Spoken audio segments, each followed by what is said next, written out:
Yo, crew, captain's log, date, wartime memory carried forward to the present watch. Location, west coast of Vancouver Island. Vessel, the Norking.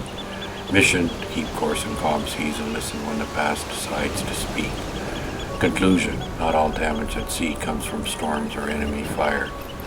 Some voyages end with orders no captain ever wants to give. Tonight's log records a true account from the merchant marines of World War II, a story about a slow freighter, unlimited access to liquor, and the moment the crew realized one of their own had gone too far to recover.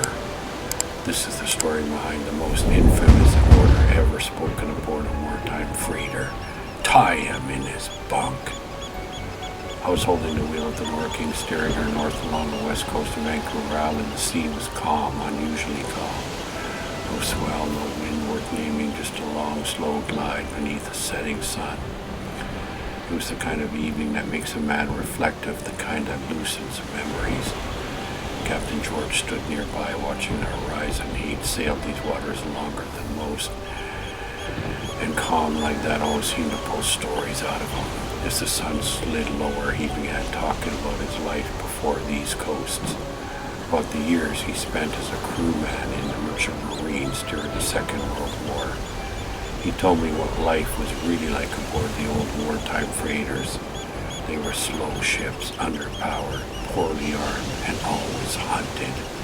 Convoys stretched across the ocean like strings of lanterns, crawling through hostile water.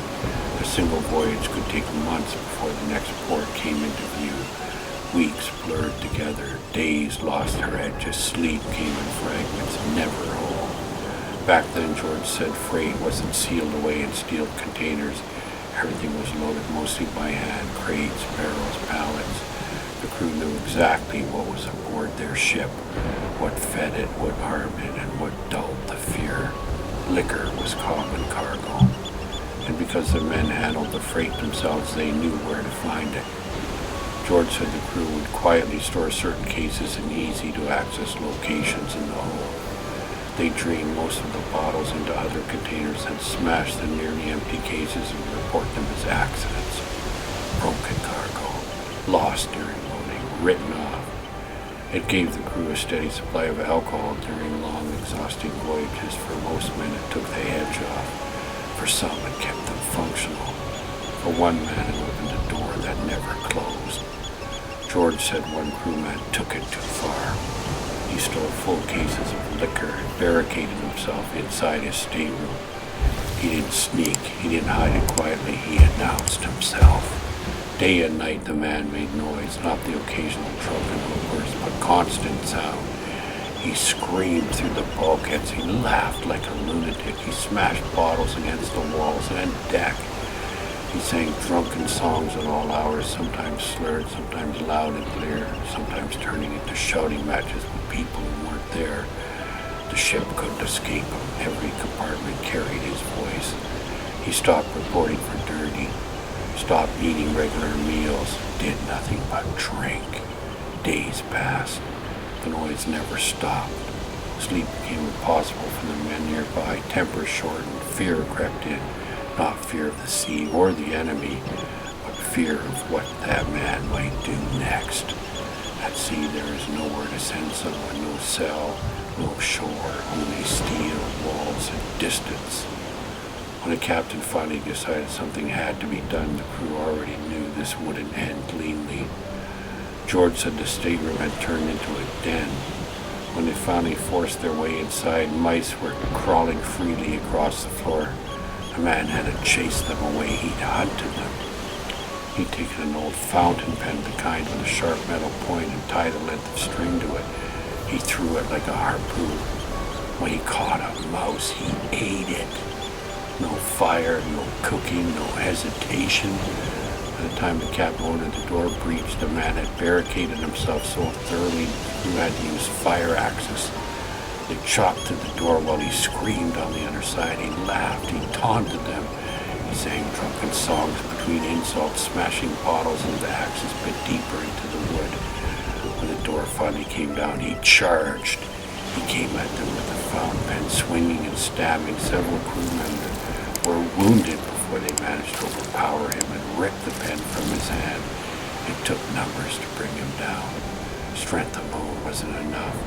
George said there was nothing left of the man they know, only motion, noise, violence.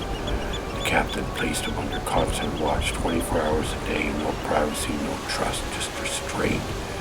Then the captain gave the order. George said every merchant marine remembered.